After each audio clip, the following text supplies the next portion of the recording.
So we're diving into how public companies are swapping traditional cash for digital assets like BNB and Solana treasuries, and it's really shaking up how they think about Yep. reserves. Right, it's fascinating. But why are companies making such a bold move to digital treasuries instead of sticking with cash? Well, it's essentially about bridging traditional finance with digital innovation. I mean, when you look at what David Namdar mentioned with their 500 million BNB focused treasury vehicle, oversubscription hitting um, around $2.3 billion of demand, that says a lot about investor appetite. Mm-hmm. That's incredible. So it's not just about holding crypto, it's more about like creating a new channel for institutional capital, right? Exactly. It's like establishing a gateway where these assets aren't only a store of value, but also generate yield through strategies like staking and using validators, especially on Right. platforms like Solana. But isn't volatility a big issue? I mean, Solana was described as being, well, more volatile than Bitcoin.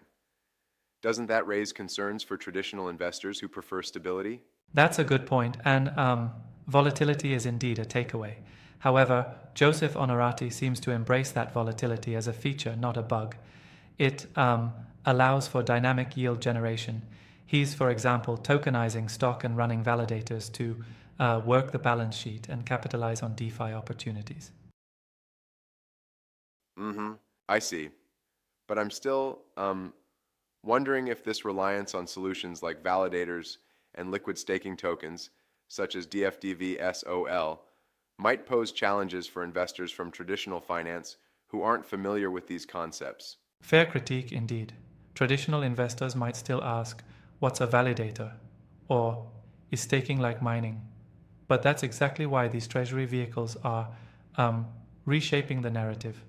They're trying to serve as a bridge, making these concepts accessible and palatable as part of broader institutional adoption. Yeah.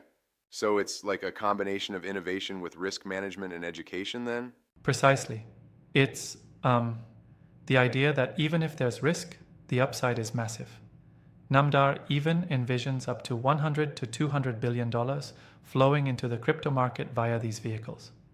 It's a calculated risk where innovation meets traditional capital flows. Right. Honestly, it does sound like companies are um, riding a turbulent rocket. Bold, a little risky, but potentially game changing. That's a fitting analogy. It's like stepping into a fast lane where the bumps are real, but the rewards on the other side might just redefine how capital moves in the digital age. Mm-hmm. Really exciting stuff. And even if traditional finance folks still have questions, these strategic treasury moves might just provide a solid on ramp into digital asset markets, creating a sort of new ecosystem of investment. Absolutely. We're witnessing a transformation in treasury management.